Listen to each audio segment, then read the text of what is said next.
ये स्टूडेंट्स, तो यहाँ पर वो क्या बता रहा है कि हमारे कंट्री में इतनी जो पॉपुलेशन है वो बच्चों की है, जो कि उसमें से सिर्फ 52% बच्चे जो हैं वो स्कूल्स में जाते हैं।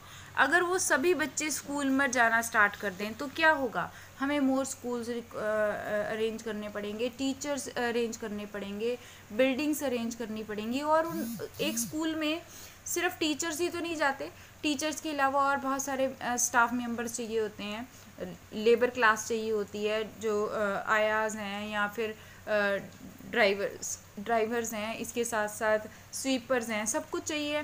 तो इससे क्या होगा, इससे एम्प्लॉयमेंट इंक्रीज होगी।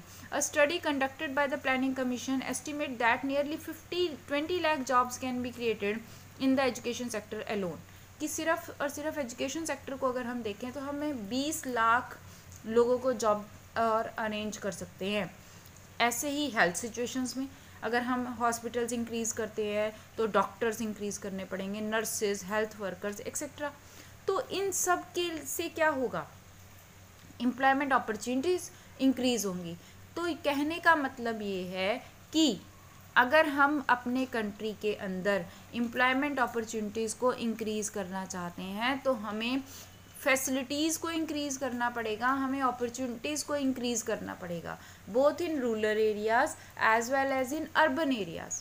रूरल एरियाज़ में हम फार्मर्स से लेकर ट्रांसपोर्टेशन फैसिलिटीज़ तक की एम्प्लॉयमेंट इंक्रीज़ कर सकते हैं, और अर्बन एरियाज़ में हम स्कूल्स, हॉस्पिटल्स, इन सब चीज़ों को लेकर अपनी एम्प्लॉयमेंट अपॉर्चुनिटीज़ इंक्रीज़ कर सकते हैं। जब हम रोड्स को इंक्रीज़ करेंगे, हम स्कूल्स को इंक्रीज़ करेंगे, तो हम क्या करेंगे, हम एम्प्लॉयमेंट अपॉर्चुनिटीज़ को इंक्रीज़ कर रहे हैं।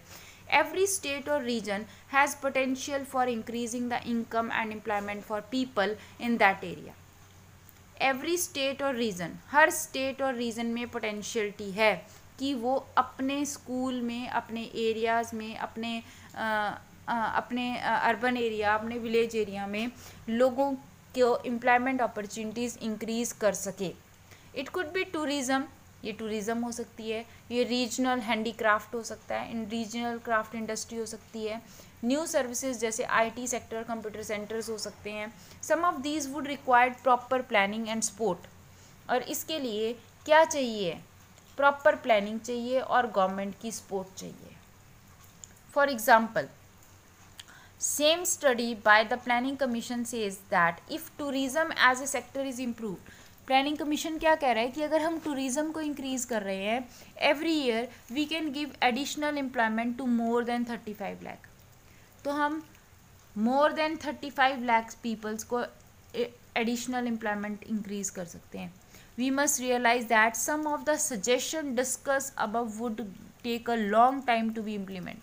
पर यहाँ पर देखो, ऊपर उसने हमें सारे मेथड्स बता दिए कि how we have to be create the employment opportunities. हम एम्प्लॉयमेंट अपॉर्चुनिटीज़ को किस तरह से क्रिएट कर सकते हैं, किस तरह से इंक्रीज़ कर सकते हैं।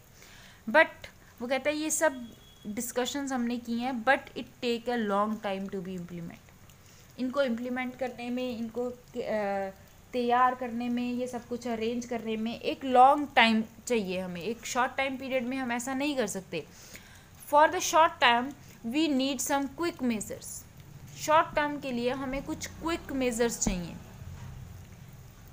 सो the central government in India made a raw implementing the right to work in 200 district. इसके लिए क्या किया है, हमारी गवर्नमेंट ने कुछ स्कीम्स को स्टार्ट किया है जिससे कि employment opportunities with in the countries increase हो सकें।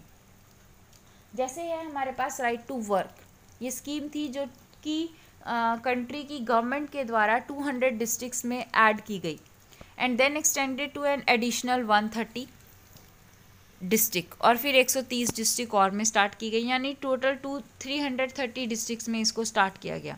The remaining district in the rural areas were brought under the act with effect from 1 April 2008। It is called national rural employment guarantee act, NREGA, जिसको हमने class 9th में भी पढ़ा था। कुछ districts को राइट टू वर्क के अंडर, स्कीम के अंडर ऐड किया गया और एम्प्लॉयमेंट अपॉर्चुनिटीज़ को इंक्रीज़ करने की कोशिश की। कुछ डिस्ट्रिक्ट्स को 2008 में नरेगा के अंडर ले लिया गया। 2005 में वैसे तो नरेगा स्टार्ट की गई थी, बट 2008 में इसमें डिस्ट्रिक्ट्स को इंक्रीज़ कर दिया गया, ठीक है।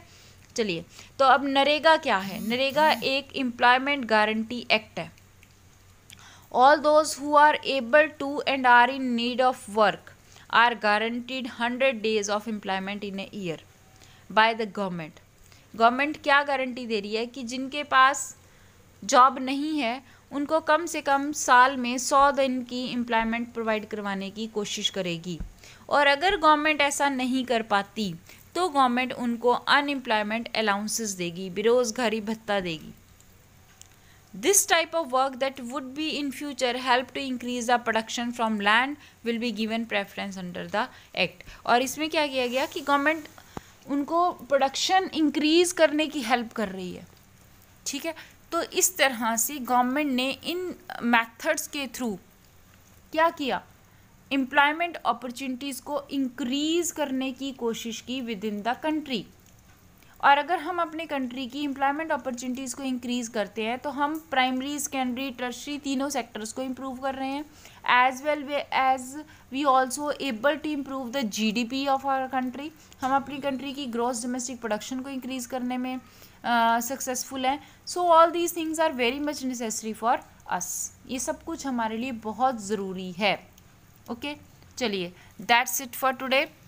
Rest we will discuss on Monday. Thank you.